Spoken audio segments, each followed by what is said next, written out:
So this is part 5 on the ancient records.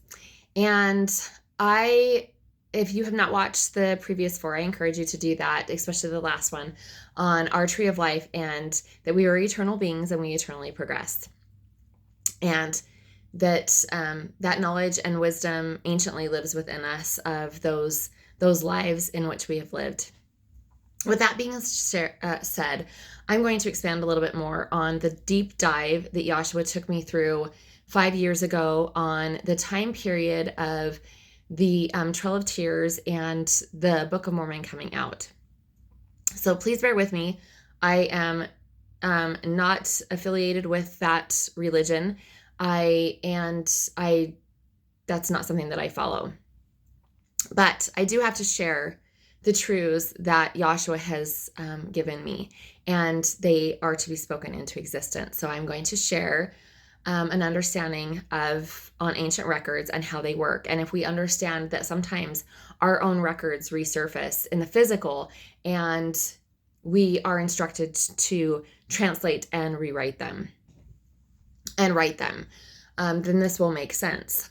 So when I was walked through that experience of understanding why the Book of Mormon came out as a warning to the people, and to not give up their lands, not give up their heritage, not give up their way of life, their spirituality, all those things. And that the Book of Mormon was meant for the purposes of warning the people and helping them. And instead it got used for evil and for religious gain and building up an empire to the world, literally, is what they did with it. But if we understand eternally how ancient records work and that they can resurface to the person that actually wrote to the record in the first place, then this will make sense. So if we understand that we are eternal beings, we are eternally progressing, and that we have written records in past lives, and sometimes that those records will surface when they are needed, then this will help make sense. So when Joshua walked me through the experience 5 years ago of the Trail of Tears in the Book of Mormon, he explained to me, why do you think that Joseph was able to write this book so quickly? And why he put his face in a hat to literally shut out the distractions around him of what he was being shown.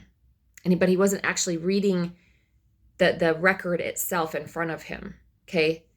If we understand how eternal lives work, Joseph was Mormon. He was translating into a language now that the people could understand his own record.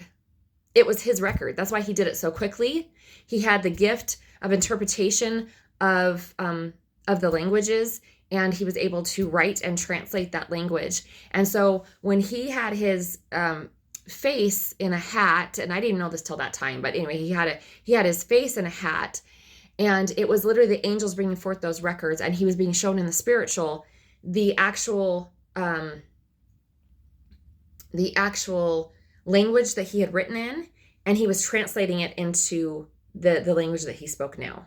Okay, that record was a record for his own people. Okay, so so in a previous life he had been Mormon, and he was instructed in this life, even though I don't know if he was an Indian descent. I never looked into that. I don't know. He was instructed. It doesn't matter. This is a spiritual thing. Okay. I'm being told that's not part of it, that he spiritually. Okay. So his spirit had played Mormon, and it was his record, and he had brought that record forward for the Indian people at that time.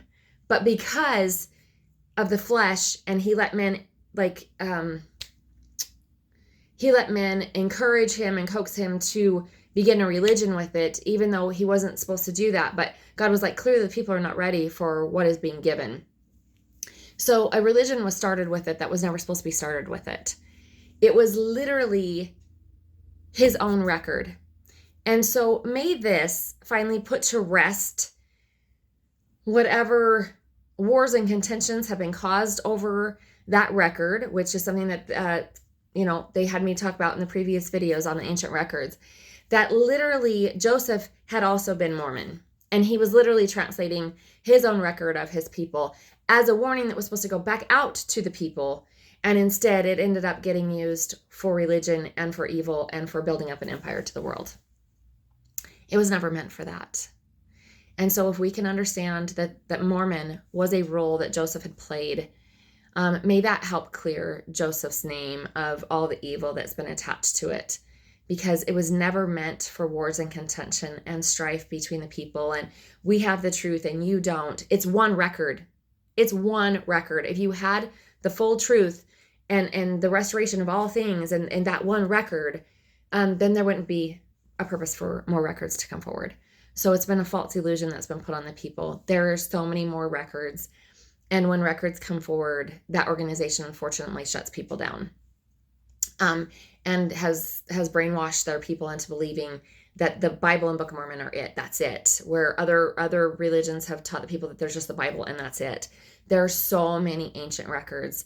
And unfortunately, that particular record of Mormon was not used to for the purposes that it was brought forward. And the people were cursed into the third and fourth generation.